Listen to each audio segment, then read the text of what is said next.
What information could possibly be so sensitive that the judge in this case is essentially helping Prince Harry to keep this a secret? You'll remember that I did some videos last year about Prince Harry and his immigration documents and the Heritage Foundation trying to get the release of those documents. It hit a stumbling block in September when they were blocked, but then the judge has sort of changed his mind. But first of all, we're here on Secrets, which is very apt since we're talking about something that is probably kept secret. So please do subscribe if you want my personal opinions, a bit of gossip, and a little bit more of a free-flowing conversation that you might get on my main channel.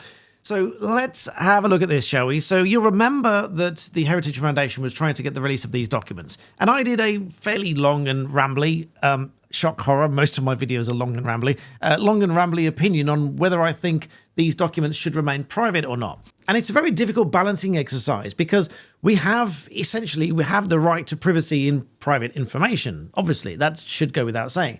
But if you are a public figure, or if you've made certain disclosures in public, then you sort of lose the right to privacy to a degree. Not entirely and not automatically, but to a degree you lose the right to privacy and you've waived privilege in certain information because people already know it.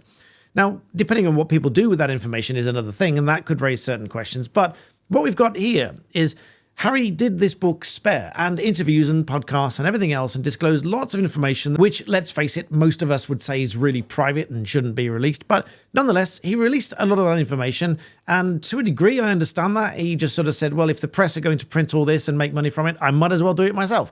That I get. But that then runs him into a problem because when he went to the United States, he would have obviously filled in all these visa and immigration documents like anybody does going to any other country.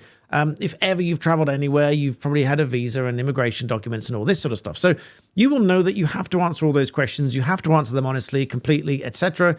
And many places, including the United States, if you answer certain questions a certain way, they don't let you in. They decline your visa and you just can't go. So that raised the question, if all of these admissions that he made in his book Spare and elsewhere, if he did put those in his application, then most people have said, well, surely they should not have let him in, not have given him a visa. On the other hand, if he didn't put those in the application, but then he did disclose them in the book, then he failed to disclose things that he should have disclosed. Presumably, we don't know how he applied for his visa and whatever. We know that there is something because these documents are coming to light somehow. So we know there is some form of an application or a process or whatever. We don't quite know what they are yet, but we know something happened. So he did disclose certain information. So maybe he didn't disclose that information, but there he is in the United States. That's the question and that's the problem. So that's what the Heritage Foundation was after because they don't want it to be sort of preferential treatment. They want it to be fair, as I think most Americans want it to be fair. And as it happens, there's pressure at the moment on President Trump to force the full release of these documents, but perhaps we'll hear more about that a little bit later. So you remember back in September, the judge sort of made a sealed order that this was going no further. The case was essentially halted. Major blow to the Heritage Foundation in seeking these documents. But then the judge has sort of changed his mind and expressed the view that he wanted to make the maximum amount of material available to the public regarding Harry's visa forms. Now, what really that means is the documents that he's filled in, apart from redactions, the judge wanted to make public. Now, initially in September, the judge said that his right to privacy overrode the release of these documents, but then has subsequently changed his mind at a later date. So the situation we're in now is that the US authorities have essentially agreed to release 3 redacted documents in relation to Harry's visa, but keeping a 4th one, I understand, completely sealed from public view or completely redacted. So you'll see the document, but everything redacted is my understanding. And according to the filings by the Department for Homeland Security, these redacted materials will be provided to the judge by March the 6th. And so with the background in mind, I can show you a glimpse of these documents from behind the scenes, but I'll come back to those in just a minute. Don't go away. On another note, just for a moment, many of you know that the black belt in black belt barrister is not just a pun on words. I am a black belt and I have been for probably about 27 years or so now. And because of that, I train a lot and I drink a lot of water. In fact, I carry this around and I drink probably 2 or 3 of these a day and have done for decades. But also about 14 months ago, I stopped drinking alcohol completely as a bit of a life and a health choice, really. And when I did so, I found myself drinking more water, which got a little bit boring. At which point, a company called called Holy reached out to me, and they offered me these energy drinks, iced tea drinks, and hydration drinks in a whole range of different flavors, which are absolutely fantastic. And so they offered to support me on my channel here and to share these drinks with you, and I'm very happy to do so because I drink these regularly as a nice alternative to water. They are packed with vitamins and no rubbish that you find in most energy drinks and things like that. There are lots of flavors to choose from, but my favorite by far is the strawberry and kiwi, which is this one here. There's no junk in them, and they list all the ingredients on the website. In fact, they are packed with vitamins, which is a great way to get supplements throughout the day. I can hardly talk when I've drunk some of this because it's so tangy and so refreshing that it just makes you want to drink more and more. If you're just starting out, I would strongly recommend you go with the Starter Set Deluxe because that comes along with 42 different servings of the different flavors and comes with a fantastic glass bottle. And if you're a fan of milkshakes, you're in luck because they now do a range of milkshakes as well. They do caramel, strawberry, vanilla, banana,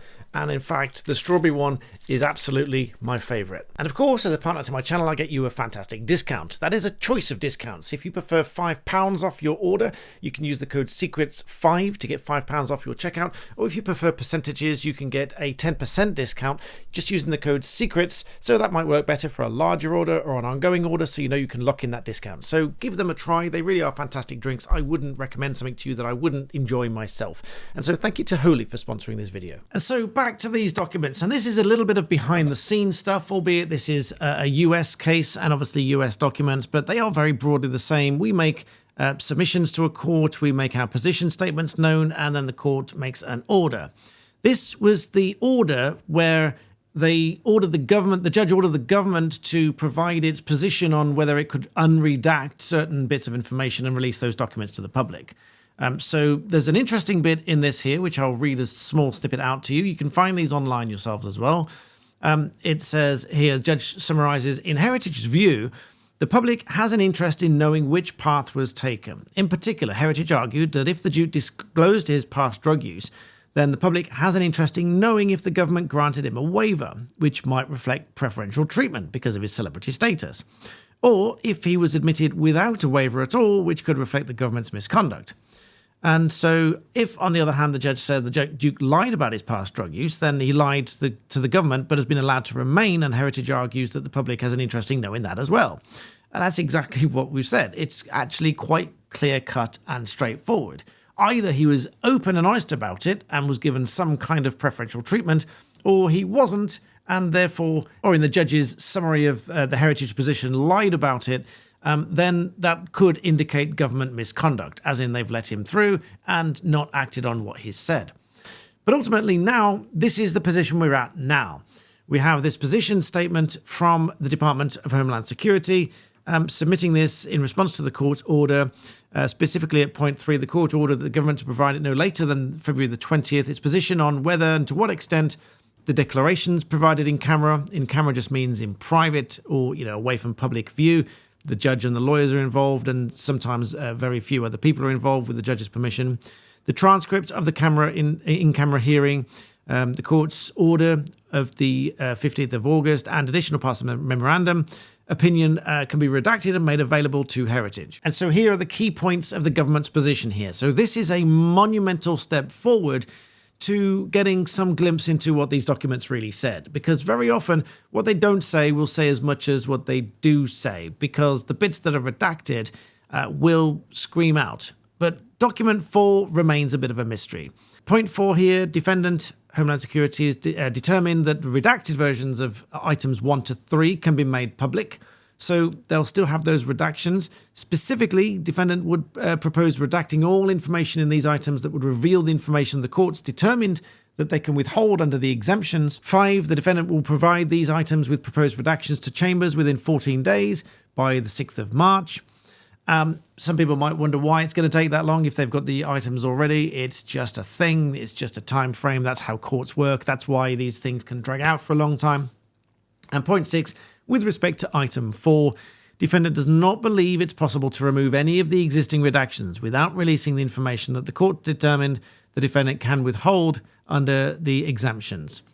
And so that is the position we are at now. And so this really now begs the question, what, as I said, full circle, what on earth is so sensitive beyond what's already been revealed to the public in books and whatever, that this is now to remain redacted in this document, or virtually completely by the sound of it. And just to give you an idea of how much back and forth there has been, this is the court listener website with Heritage Foundation and Homeland Security, going way back to May 2023. These are all the documents and filings right up to present day. So that I hope you found interesting. Let me know what you think you might find in those documents and what you think is hiding, because there's got to be something going on here. There's got to be something. And as I said, I've discussed previously the right to privacy, and should that override public interest in these kind of documents? I don't really think it should, but there may be information in there that we absolutely don't know, and that may be a matter of absolute security and for his personal safety and so on, in which case it might be fair enough. But we don't know, and we probably won't know. But let me know what you think. Thank you for watching. Please do subscribe. We're here on Secrets, and as always, thank you for watching.